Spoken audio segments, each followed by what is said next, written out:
Welcome to another edition of the Insider Mailbag. I'm Jared Johnson. I'm joined by the Mighty Joe Yeager. Mighty Joe, how you doing today, man? All things considered, pretty good. We hey, if nothing else, basketball season is upon us. That's right. All right, so that's something good. All right, we have a bunch of questions about kind of like the bigger picture, Kingsbury and the football program, where they're at. So let's dive right into them. First one comes from Reckham CRV, who asks, will another blowout loss be the end for Kingsbury, or will he make it to the end of the season no matter what? I believe he's going to make it to the end of the season. I don't know. It doesn't strike me as Hokut's modus operandi to make rash decisions or to do anything real fast. Yeah. I think if he's going to be bringing in a new coach at some point, he's probably going to go the complete search, and be methodical about it and try to make sure he makes the right decision on this. I think maybe the one potential exception to that could be is if he's got something in the works with Brent Venables, and they're really like this, and those two are just seeing eye to eye. They're like, yeah, we got to make this happen. Then I could see something maybe a little bit early if things really get catastrophic within these next couple of games. But I think the most likely scenario is, it goes to the end of the season. Yeah, I agree. Most of the scenarios in my mind definitely plays out with Kingsbury. If even that this is assuming that he will be fired, because honestly at this point I'm thinking he's going to return. Basketball. Speaking of basketball, Maya Joe, Mid-Raider says he or she, I'm assuming he, is planning on going to the Tech basketball exhibition game this coming Sunday in Midland. Who are the top two players that he should pay attention to? And you just saw the exhibition against Angelo State. I saw them in practice last week. Got to talk to a bunch of them. So I think, we have a better handle than we have, I guess at any other time leading up to now about the new roster, which is very much a new look roster. Yeah, no kidding. The first guy that I'd be looking out for, look, we all know what Zach Smith and Keenan Evans and those guys. Yeah, let's say like the non-veterans, other than Zach, Keenan, and Justin, who we know. Yeah, I would be looking at Zaire Smith. Yes. I think that guy's going to be a monster. Me too. Really, it's just a matter of time before it really starts clicking and he settles in. But the guy is already really, really tough on the defensive end. The guy has got arms. Yeah. I don't know. He's 6'5", but those arms, I was looking, and they pretty much come down to his knees, very close to it. Amazing wingspan. Like a guy that's about 6'8", maybe even more. It's incredible. And that really, really helps on the defensive end because he's got the mobility of a 6'5" guy. Yeah. He's got the wingspan of somebody much larger than that. That's a tough combination. And he knows what he's doing out there on the defensive end. You can tell, he's had to shade his guy to the side to prevent him from going the direction he likes to go. He understands all that stuff. And as Coach Beard was saying last night, he plays hard. That's something, if you can have everything else. If you don't play hard, you're not playing good defense. Right. Defense is about effort. So he's got all that going for him. I want to add one thing about Zaire Smith, because I agree with you 100%. In the practice, he had like 2 or 3 dunks, including alley-oop on the 3-on-2 and 2-on-1s, which, that's always exciting to watch. But what really caught my attention was he got a defensive rebound when he was one of the 2 on defense there. And it was between it was between Zach Smith and I believe Keenan Evans, either him or Naeem. So those are 2 guys, who played Big 12 basketball, 2 veterans. And he jumped up, bodied them, grabbed a strong rebound. They tried to reach in and get it from him. And he, threw not a couple bows, but he let them know that, he had the ball. You know what I mean? So I'm just saying, it told me immediately this guy belongs out there. And like you said, the defense too is something that I'm glad to hear. Who's another guy, Joe? We can go offense and look at the local guy from Lubbock, Jarrett Culver. Something you mentioned to me actually was in that AAU game where he went off and scored 18 points, 18 straight points against good AAU competition. Well, I could see some of that in that scrimmage last night because he started getting it going a little bit on the offensive end, and you could tell he's like, give me the ball. He gets it and he goes. Yeah. He's a true scorer type of a guy, and again, just another one of those guys that once he makes that adjustment and he finds his comfort level at this level of basketball, he's going to be a major force on the offensive end, and he's going to be a serious, legitimate offensive option for Texas Tech as the season goes along. He'll just get better, and of course Zaire as well. I'm going to throw another name out there, Malik Ondigo. He's a guy who's raw. He started playing basketball later in life, but Tech's going to need him to at least play some defense. They're going to need at least, his fouls and for him to get some rebounds. I realize that he's young, he's raw, he's a true freshman, but he's highly touted. The ability is there, the size is there, the athleticism, and if he can come on by the time Big 12 hits, he can be maybe that first or second guy as far as a big man off the bench for you. Of course you have Hamilton, who also keep an eye on, see what he brings, and then you have Odiasi. So, but I think Malik Ondigo might sneak in there. Odiasi, who we're all a big fan of, we're all rooting for. I think he's going to have to actually fight off Malik Ondigo, because I think Ondigo is going to bring something as a rim protector that I'm just not sure Odiasi can do at this point of his career. All right, Capones says, JJ, I was listening to the post-game show, and you mentioned that the loss bothered you more than you thought it would. I assume most of us figured the OU game was a loss beforehand, but what was it that got you about the loss? Well, what got me about the loss the most was the fact that this is the first time, and don't get me wrong, your defense had been victimized some, but this is the first time you really have been manhandled up front all season long the way you were. I felt like in a couple of the other games you were out schemed in a couple of plays by some good offenses like Oklahoma State. Iowa State did some things to you that late, I think, after your offense struggled. But this is the first time where a team just said, we are going to push you here and there's nothing you can do about it. And we're going to run this way. Here we come. You can do nothing about it. And that's something we're used to be honest, in recent years, but not this year. It's something I bragged about and harped on. Hey, they're and a lot of us have.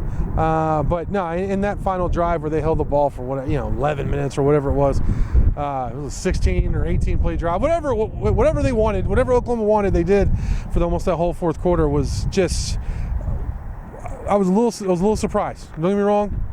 I knew what Oklahoma had coming in, but I didn't think they'd dominate them that hard, that much. So that was alarming. That was kind of like the last holdout for me. The last thing I felt like this team really had going for them, and that's been obliterated now. So. Yeah, I know. I mean, that your description is right on. The only caveat is that it's Oklahoma and that offensive line, that big running back. And I'm going to actually mention this in another question later on down the line, but yeah, I see what you're saying, definitely. Red Raider KA wants us to give him one reason or bright spot we see to keep him cheering for the team for the rest of the season. To tell the truth, I had to struggle to come up with something, man. I was scrambling here. TJ Vasher is a guy, he's getting an opportunity now with Derek Willie's difficulties. And he's got a big future. There's no doubt about it. As long as he holds it all together and does what he's supposed to do, that guy can really, really be good. And it's going to be fun just watching these last 4 games, and hopefully the ball gets thrown his way a little bit, and a little taste of what the passing game could be on down the line. Whoever's coaching the passing game or whatever, but he's a big time talent. Yeah, I agree. I think there's some individuals. This is what you get down to. Even on bad teams, there are really good individuals in football. And there are some young guys you can watch. Vassar certainly is one of them. Jack Anderson is another that comes to mind. DeMarcus Fields, as Joe says. Rico Jeffers when he plays. Jordan Brooks as well. Broderick Washington is another guy. Those are guys who figure to be a part of your team no matter who the coach is. This is kind of along it's along a similar line, but D. Wolvie wants to know, is there anything from the West Virginia, Iowa State, and OU losses that gives us confidence that Tech can beat Kansas State? Yeah, to be perfectly honest, I mean, I don't know if it necessarily comes from those games, but here's the deal. Despite what you were talking about earlier with Oklahoma, I do still believe that Tech's run defense is good. I consider what happened against Oklahoma to be a little bit of a fluke. Okay. I believe that offensive line is basically an NFL offensive line. Rodney Anderson, NFL running back, and then you got Baker Mayfield to contend with. So you can't just completely load up on the run by any stretch of the imagination. Right. It's tough. And those guys were on their game. So I think we can kind of set that game aside and look at it and say, as long as that rushing defense gets any kind of support from the offense, it's going to hang in there and keep things interesting. And Kansas State, I don't believe, is going to really present too much of a passing threat. I mean, their quarterback situation is up in the air, and even in the best of circumstances, it's hardly an air raid, lightning passing attack or anything like that. So they're going to try to cram the ball at Texas Tech. And I do believe, and you had mentioned this earlier, that you're kind of built to beat Kansas State, believe it or not, this year. Despite what happened in Oklahoma, I still believe that's true. And I believe that Tech is going to hold that offense down pretty well. It's just a matter of the offense hanging in there and then finishing it. That's the way I see it. Yeah, I agree with you. And really, Kansas State is just worse than all three of those teams you mentioned. Even West Virginia. And West Virginia will be the closest, but they don't have a dynamic quarterback like Greer on Kansas State. As a matter of fact, they're pretty injured at that position. So, and then their secondary's banged up too. So, I mean, you should win this game. Everything is aligned for Tech to win this game. As far as what I saw, Shimanek and the receivers did bounce back, at least in that first quarter last week. So they can do it. Maybe even if they can't do it in the second half, still, at least maybe they can build a big enough lead and hold on to it. And like you said, the defense can do enough. And the special teams are going to have to play well. Snyder's going to have his team. You got to play all three, phases of the game against them. And Kansas State can do some things, in special teams. So if you mess up, which we've seen this special teams do this year, you make a miscue, kick it to the wrong guy at the wrong angle, wrong time, they'll hurt you, and it could cost you the game. So if they play right on special teams, they play smart on special teams, they take care of the ball and play their usual run defense this year, they should win this week. Red Raider grad wants to know, how do we explain the difference in the speed of results for Matt Campbell versus Kingsbury? Is it coachability, talent evaluation? And he said, which he thinks Kingsbury and Gibbs has actually been pretty decent at, etc. I'll tell you, the only way I can explain it, I never really thought about this exactly, this specifically until I read this question, but all I can think about is the first time I heard each one of them speak as a coach. First time I heard Matt Campbell speak was at a Big 12 Media Day, and I got to tell you, I find Big 12 Media Days really boring. You don't get really a whole lot out of it. Really, it's just you get to see some of your buddies in the industry that you don't normally, like I get to see people in Dallas that I don't normally get to see, which is just kind of cool, to be honest.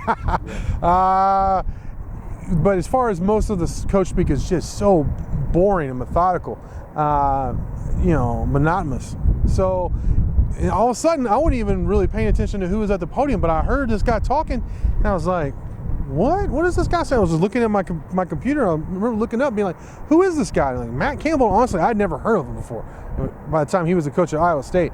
And I listened to what he had to say, and by the end of it, I was fired up. And I was like, I remember, I think it was Zach who was there, Zach Tanner with me. And I said, man, watch out for this guy. I said, that was one of the best, coaching speeches I've ever seen at any press conference in any sport at any level. I was like, this guy's impressive. I said, you want to play for a guy like that.